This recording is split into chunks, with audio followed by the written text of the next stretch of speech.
What is going on, YouTube? This is Rob coming back. It's been a while. It's been, I don't know, 2 weeks, and I'm here to make another video for you. Sorry, I've been really focusing on growing my business, and so here we are. I got a good one for you today, and it's in response to Ecom King. Thanks, Ecom King, for the question. It looks like you are looking for more videos about wholesale, which is great, because that has been what I have been working on a lot over the past few months, and I've been finding a lot of success. So I'm not sure if you guys saw my Fetcher review, but I think at that point in time I was around $10,000 in sales a month, and now I'm up to about 25.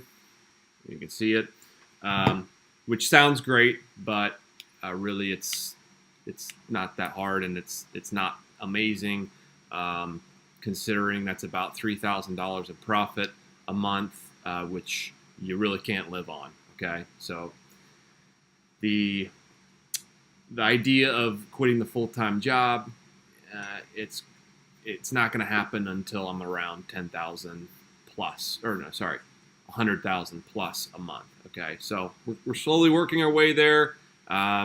About a quarter of the way there. Got a long way to go. So, still trying to learn and grind every day. So, anyway, what I'm going to be talking about in this video are the two things that you absolutely have to focus on if you want to make a wholesale business work. Okay, and I really, really believe that the wholesale business model is overlooked by a lot of people, and part of the reason why is most of these guys on YouTube are teaching the private label model, which is great because the margins are really high and you can do really well, but let's be honest, it's getting a little bit oversaturated, and I love it because it's taking the focus completely away from wholesale. In fact, I've questioned whether I should even make a channel because I really don't want more competition, but because I only have a few of you guys subscribed to my channel, I will give you some of the tips and tell you that I think that wholesale is a better place to begin than private label. I've done private label. I had success with it, and my product I stocked out, I decided not to reorder just because I could get the same return doing wholesale products, and I didn't have to wait 6 months for things to get across the pond. Now, granted, had I stuck with private label, I would very likely be a little bit more successful than I am currently, possibly only because I started first with private label, and had I continued to work on that, then it would have been built hopefully to something a little bit larger. But had I started wholesale back then, I would probably be just as far, if not further along. Okay, so what are the advantages of wholesale over private label? Well, wholesale, you don't have a lead time of 90 days to get your product from China to here. You're selling products that you know are already selling well. You don't have to guess. You don't have to worry about the whole review thing. You don't really have to worry about your account getting suspended for possible black hat activity. You know, a lot of people are trying to compete for reviews, and they're doing things that are against Amazon's terms of service. In wholesale, you don't really have to worry about breaking the rules or trying to get an edge, just because you're selling products that you're selling on listings that are already doing well, and hopefully you aren't hopefully you're not selling products that have horrible reviews. Okay, so wholesale, the other reason why I like it is you don't have to have as much upfront capital to get into wholesale. I mean, I really believe that you're going to want at least $4,000 to $5,000, and in private label, you definitely need $8,000 to $10,000 if you want to have any kind of level of success, despite what people say. So let's talk about wholesale. That's the reason we are putting this video together. And so I'll get off this rabbit trail and talk about the two things you need to focus on. One of them I've already covered, but the other one I haven't. The number one thing you need to focus on, and the first thing you need to focus on, is getting wholesale accounts. That's just the name of the game. The more wholesale accounts you have, the more products you're going to be able to find. The more products you're going to be able to find, the more money you're going to make, the more sales you're going to have, and the less risk you're going to have, because your risk is spread out across several different products, right? Because if you only have one or two products, what happens if Amazon comes in as a seller? What happens if several other FBA sellers come in and start lowering the price, which happens a lot, well, then you're out of your stream of income, okay? So that is the one downside to wholesale, is you have to deal with competition. You don't own the listings, so you're going to have competitors come in, and they're going to really piss you off by lowering the price for no reason, and you're just going to have to deal with that, okay? But honestly, it's not. It sounds like something that's bad, but it's really not that bad, especially when you have a lot of wholesale accounts, which is what you need to focus on. You need to try and get 4 to 5 solid, good wholesale accounts. Just focus on those accounts. Find as many products as you can using those accounts. You're going to want to use Keepa, Helium 10. You could use Jungle Scout, but I really believe Keepa and Helium 10 are the best to make sure that the sales rank history is good. It's not a seasonal product. If it is a seasonal product, make sure you're selling it in season, obviously, and it's not the end of the season. And make sure you're profitable. Make sure Amazon's not a seller. If Amazon is a seller, do they share the buy box? Keepa will help you determine that. And what is the competition like? If you have a whole bunch of competitors and you can see the price is slowly decreasing over time because somebody's not happy with sharing the buy box, then maybe you don't want to purchase that product from your wholesaler, okay? So number one thing, though, like I said, is get those wholesale accounts. How do you get wholesale accounts? Well, that is the hard part. Wholesale accounts are not necessarily easy to get, but they're not impossible, and it's not as hard as people make it out to be. At first, you're going to suck at getting them, and you're gonna probably try for a couple weeks and be like, what the heck? This doesn't work. I haven't found any quality wholesalers, but then all of a sudden you'll find that one, and then poof, the world will be open to you. So how do you go about getting wholesale accounts? Well, the first thing you're going to need to do is you're going to need to get a business license. You're going to make sure you have an LLC before you get that business license. And for those of you that don't know, business license can also be described. It's also the same thing as a vendor's license, a reseller's license, or a retailer's license. Those are all this interchangeable terms. Basically, it means that you can buy from a wholesaler and they don't have to charge sales tax to you. Instead, when you go to sell, you have to collect sales tax from the customer, okay, and then pay it to your state.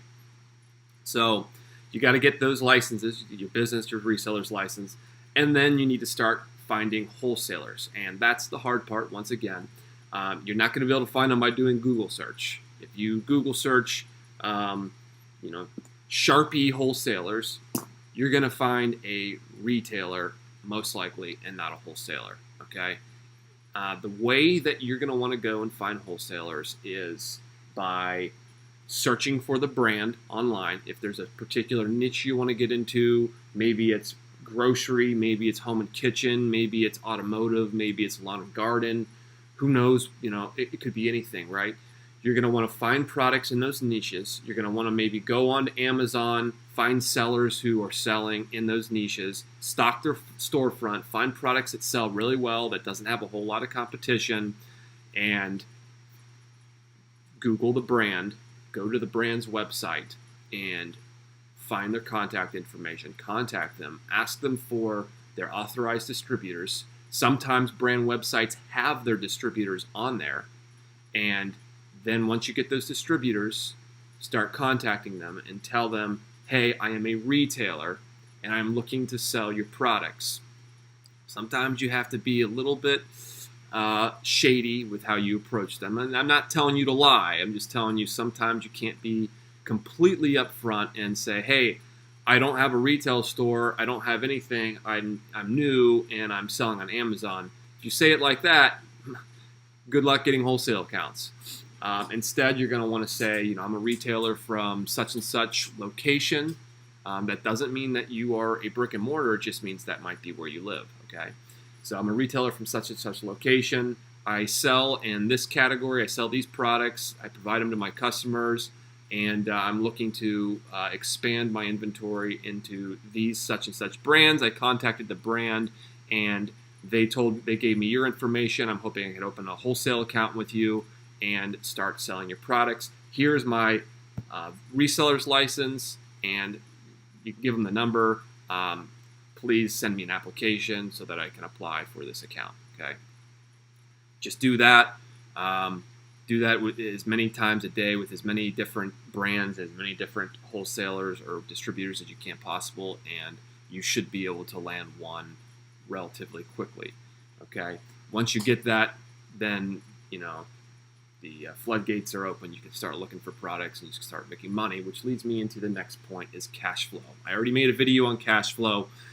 Cash flow is extremely important.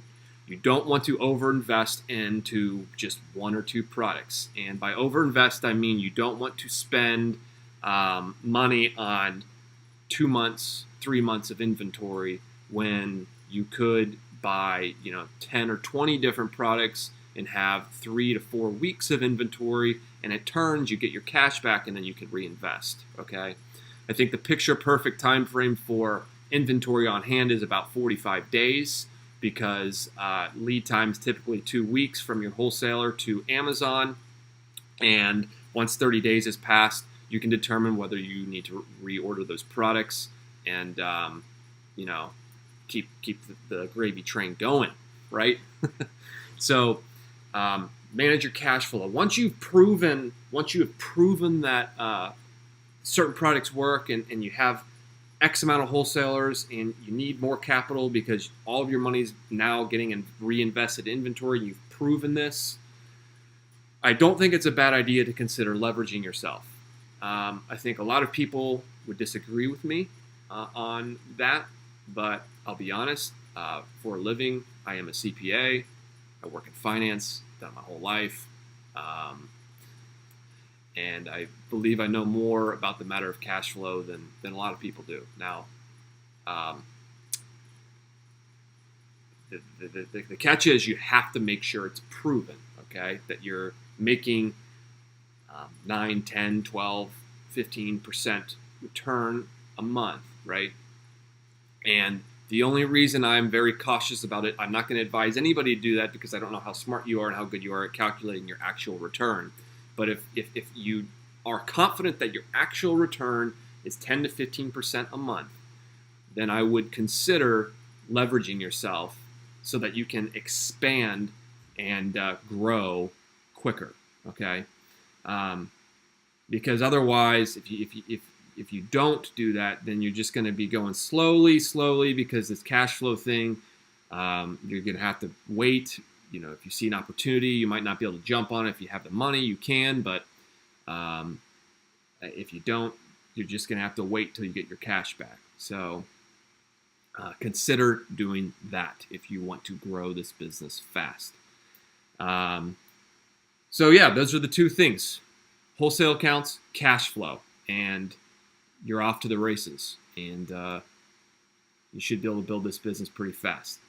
So hopefully this helps you, Ecom King. Appreciate the question. If there's any area you want me to go into more specifically, just leave another comment. Hopefully it will take me less than 2 weeks to get back to you. Anyway, take it easy. Thank you.